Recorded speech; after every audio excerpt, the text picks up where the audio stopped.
साथ लॉयर यहाँ पर रीना सिंह जी भी मौजूद हैं। रीना सिंह जी, मैं कुछ जो सीनियर जजेस है रिटायर्ड, उनके कुछ बयान में पढ़ रही थी। उनका कहना था कि ये जो मामला है उसमें वो कहते कि फैसला रेप के कानून का रेप होने जैसा है।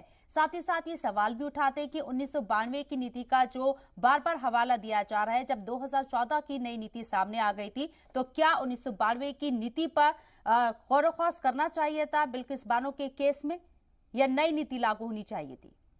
देखिए, अभी जैसे ये रिव्यू पिटीशन के अंदर है और ये जस्टिस रस्तोगी की जो बेंच है वो इसमें रिव्यू पिटीशन में अपना फैसला सुनाएगी। और आपने बहुत अच्छा प्रश्न उठाया शबनम जी।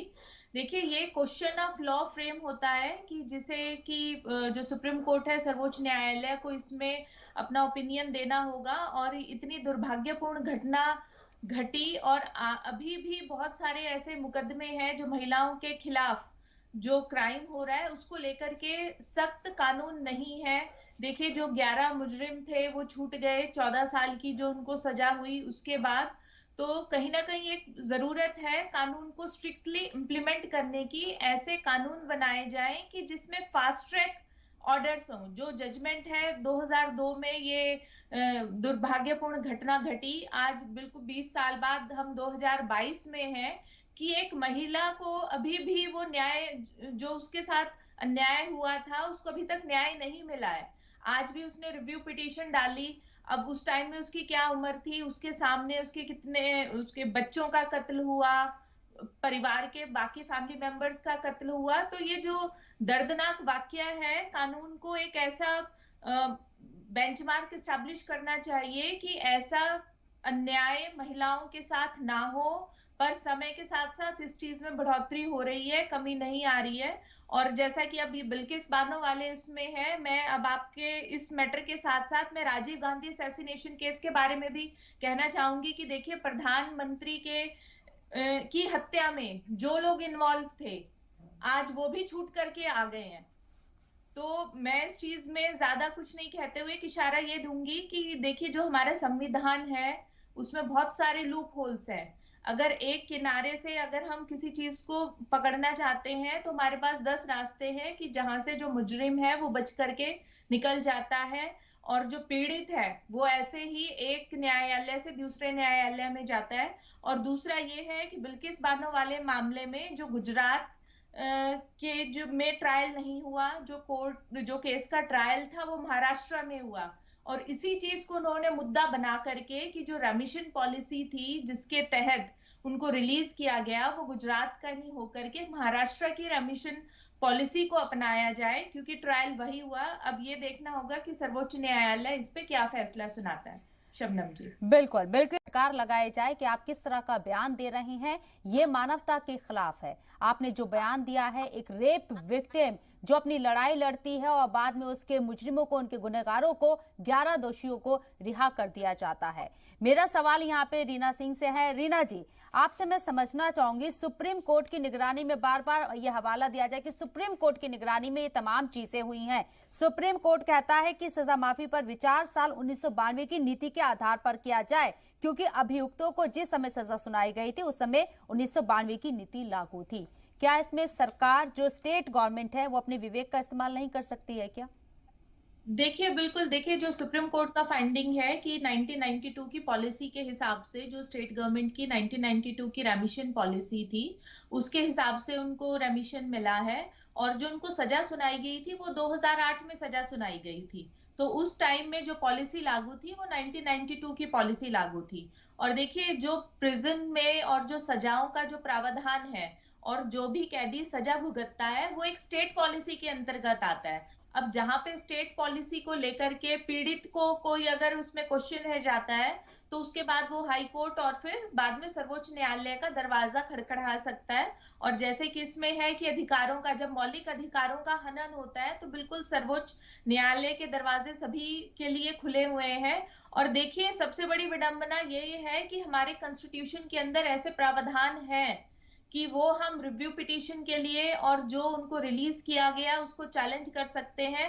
और जैसा कि अभी जो पहले वक्ता कह रहे थे कि भाई ये जो स्टेट को लेकर के और जो अलग जो महिला वक्ता हैं उन्होंने कहा कि देखिए उनकी बात में बहुत दम है कि अगर हम इस चीज को पॉलिटिकाइज ना करें, जो भी क्राइम है, जो हिंसा है और न्याय है, उसको हम किसी धर्म के साथ ना जोड़ें। और फिर कहीं ना वहीं हर जगह घूम करके जो बात है वो लास्ट में पॉलिटिक्स और वोट बैंक पे आकर के रुक जाती है। तो हमें अब बहुत जरूरत है कि हमें एक लकीर खींचनी होगी कि इस पॉइंट से आगे हम चीजों को पॉलिटिकाइज ना करें। अब ये कोई भी अगर किसी के साथ हिंसा होती है तो उससे किसी धर्म के साथ उसको ना जोड़ें।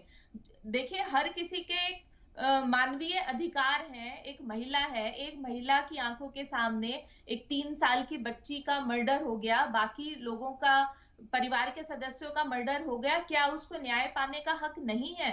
बिल्कुल है। और उसके अंतर्गत संविधान के अंदर कानून के दायरे में जो भी उसके पास ऑप्शंस है वो उसको यूज कर रही है और इसमें कोई कुछ भी गलत नहीं है। और दूसरा कि किसी पीड़ित को, पहले तो उसने इतनी पीड़ा झेली चाहे वो किसी भी धर्म की हो, और फिर उसके बाद हम जो भी है किसी रीना जी, आपको लगता है कि बिल्किस बानो को लेकर जो फैसला गवर्नमेंट की तरफ से, स्टेट गवर्नमेंट की तरफ से आया, उस कमेटी की तरफ से आया, वो धार्मिक उसकी बुनियाद थी, धर्म के बिहाफ पर वो फैसला आया, ऐसा आपको महसूस होता है? नहीं, ऐसा मुझे ऐसा कुछ भी नहीं लगता कि धर्म के आधार पर था, क्योंकि देखिए वो अपनी 14 साल की सजा पूरी भुगत चुके थे, जो लाइफ इम्प्रिजनमेंट थी। और 14 साल की सजा भुगतने के बाद एक हर स्टेट की एक एडवाइजरी कमेटी होती है जिसमें कि वो रेमिशन के लिए एक एप्लीकेशन दे सकते हैं, और एडवाइजरी कमेटी के मेंबर्स होते हैं जो बिल्कुल स्टेट गवर्नमेंट ही तय करती है। अब जैसे पहले जो वक्ताओं ने कहा कि उसके अंदर भाजपा के लोग थे या दूसरी पार्टी के लोग थे, तो वो उसके अंदर कौन होंगे, कमेटी के जो भी सदस्य होंगे वो सरकार तय करेगी। और जैसा कि मैंने कहा कि एक जो प्रिजन के जो कानून है, जो सजा भुगतने वाले जो कानून है और क्या उनको छूट दी जाएगी सजा भुगतने के बाद, वो एक स्टेट पॉलिसी है। और जब स्टेट पॉलिसी जब चैलेंज होती है तो वो सर्वोच्च न्यायालय के अंदर ही जाएगा। और ये बहुत जल्दी से देखिए इसमें हमें जो अब एकदम चाहिए कि सीआरपीसी अमेंड हो और स्ट्रिक्ट पॉलिटिकल रिफॉर्म्स आए और पॉलिटिकल पार्टीज को इलेक्शन कमीशन रेगुलेट करके ये कहे कि आप किसी भी क्राइम को लेकर के किसी भी चीज में आप क्रिमिनल के साथ आप कोई नेक्सस नहीं रखेंगे, ना ही आप उसका महिमा मंडन करेंगे, ना उसको ग्लोरीफाई करेंगे। स्ट्रिक्ट पुलिस रिफॉर्म लाए जाए कि ताकि जब एक पीड़ित लोकल थाने पे जाकर के अपनी एफआईआर लॉन्च कराना चाहती है तो वो इमीडिएट हो, और जो फास्ट ट्रैक कोर्ट अपना जजमेंट सुना देते हैं पर उसके बाद जो सजा की जो इम्प्लीमेंटेशन है वो एक टाइम लिमिट सेट कर दी जाए और जिसके टाइम फ्रेम के फर्दर डिले ना किया जाए, तभी हम इस है। श्रद्धा मर्डर केस हमने देखा है, हीनियस क्राइम है, किसी भी आधार पर किसी भी पॉइंट पर आफताब को सजा से नहीं बचाया जा सकता, उसे सख्त से सख्त सजा मिले। अगर इस केस में सजाए मौत है तो वो भी आफताब को मिले, ये कानून डिसाइड करेगा। लेकिन हम क्या करें जहां पर स्टेट गवर्नमेंट की बात आ जाती है, ये मामला अदालत तक पहुंचता है, सजा होती है और 14 साल सजा काटने के बाद एक ऑप्शन जो कैदी है, जो मुलजिम है, उनके पास रहता है कि वो सजा माफी की तरफ अपील कर सकते हैं और स्टेट गवर्नमेंट को इस पर फैसला लेना होगा, ये डिसाइड करना होगा कि वो रिहा हो सकते हैं या नहीं हो सकते हैं। ये लूप होल्स नहीं है क्या? बिल्कुल, देखिए बिल्कुल लूप होल्स है। और अभी जैसा कि मैंने पहले भी कहा कि जो हमारा कॉन्स्टिट्यूशन है, संविधान है, उसे हमें एक अपग्रेड करने की जरूरत है, क्रिमिनल प्रोसीजर कोड को अपग्रेड करने की जरूरत है। देखिए अगर सजा हमारे संविधान में और सीआरपीसी में, आईपीसी में अगर सजा देने के 5 विकल्प हैं तो छूटने के 25 विकल्प हैं। ये हमारे कॉन्स्टिट्यूशन के अंदर ऐसी इतने सारे प्रोविजंस हैं कि अगर हम कहीं ना कहीं से कि जो एक आरोपी है वो बच करके निकल जाता है, इसीलिए मैंने पहले भी कहा कि हमें स्ट्रिक्ट जुडिशियल रिफॉर्म्स की बहुत जरूरत है, सीआरपीसी को अमेंड करने की जरूरत है, और वो भी खासकर क्राइम अगेंस्ट वुमेन और चाइल्ड को लेकर के। अब देखिए पॉक्सो एक्ट भी आया, पर वो कितना इम्प्लीमेंट हो रहा है, कितने फास्ट तरीके से इम्प्लीमेंट हो रहा है, वो हमें देखना होगा। अब जैसे आपने श्रद्धा मर्डर केस में की हम बात कर रहे हैं कि अभी इतना चर्चित विषय है, जिसमें कि जो आरोपी है वो खुद ही एविडेंसेस दे रहा है, खुद ही हर चीज बता रहा है। पॉलीग्राफ टेस्ट हुआ है, उसमें जो रिपोर्ट्स आई हैं और जो उसकी स्टेटमेंट्स थी कि उसको कोई गम नहीं है कि उसने ऐसा किया। तो अब इसमें कानून भी क्या करेगा? देखिए कोई एक अपनी जान से जा चुका है और जो आरोपी है उसको कोई दुख नहीं है, उसको इस चीज का पछतावा नहीं है, वो शर्मसार भी नहीं है। तो कानून को इस चीज में उन्हीं यार्डस्टिक से नहीं चलना चाहिए जो वो बाकी नॉर्मल केसेस में चल रहा है, कि जहां पे कोई सस्पिशन के अंदर है, किसी को बेनिफिट ऑफ डाउट मिल रहा है, हम सभी को एक ही ढर्रे में नाप रहे हैं। तो हमें कानून को बदलने की जरूरत है। स्ट्रिक्टली हमें नया कानून लाना चाहिए, और जो भी महिला के अगेंस्ट, बच्चियों के। तो बिल्किस बानो के पास क्या ऑप्शन नजर आते हैं? जिस नीति का हवाला दिया गया, क्या उसी नीति को चैलेंज कर सकती हैं? 1992 की नीति का बार बार हवाला दिया जा रहा है, क्या रास्ते कानूनी तौर पर उनके पास बचे हैं? देखिए इनके पास जो सबसे स्ट्रांग पॉइंट है वो ये है कि जो केस का ट्रायल हुआ वो गुजरात में नहीं हुआ, वो महाराष्ट्र में हुआ। जैसे गुजरात से महाराष्ट्र केस को ट्रांसफर कर दिया गया था, तो ये एक बहुत बड़ा लीगल पॉइंट है कि जिसमें ये जो मुझे लगता है कि शायद एडमिट होना चाहिए, और फिर उसके बाद की जो भी महाराष्ट्र की पॉलिसी के हिसाब से जो उनकी रेमिशन थी वो रिव्यू हो। तो उनके सामने बहुत बड़ा पॉइंट है। और उसके साथ साथ देखिए एक पॉलिटिकल रिफॉर्म्स की भी जरूरत है, जुडिशियल रिफॉर्म्स की जरूरत है। और पॉलिटिकल और जुडिशियल रिफॉर्म्स ऐसे होने चाहिए कि जहां पे ऐसे महिलाओं के अगेंस्ट जो क्राइम है और वो बाद में इस्टेब्लिश हो जाते हैं, एविडेंस के बाद प्रूफ हो जाते हैं, तो उसमें ऐसी जो रेमिशंस की पॉलिसी का बेनिफिट उनको ना मिले।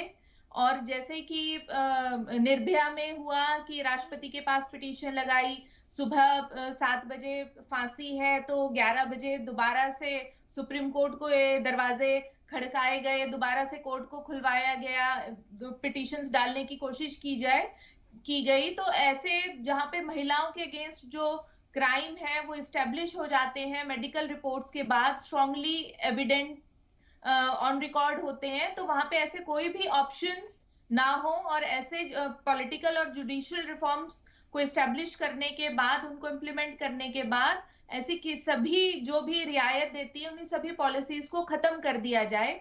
और जो सजा का है कि अगर जो उम्र कैद है वो जब तक वो जिंदा है तब तक उसकी सजा हो, और अगर जैसे रेयरेस्ट ऑफ रेयर केसेस में डेथ सेंटेंस है, तो जब कन्विक्शन सिद्ध हो जाता है कि उसके एक सर्टेन टाइम में, किसे 1 साल 2 साल के अंदर उसको डेथ पेनल्टी दे दी जाए, ताकि एक प्रेसिडेंट एस्टैब्लिश हो, एक समाज में एक स्ट्रांग मैसेज जाए, और एक स्ट्रिक्ट लॉ जैसे कि ग्लोबली होता है। मिडिल ईस्ट में देखिए कि ठीक है वो सब इस्लाम के फॉलोवर्स है, अगर हम किसी एक धर्म के साथ जोड़ते हैं तो उस धर्म को हम पूरा अपनाएं ना, बिट पीसेस में ना अपनाएं।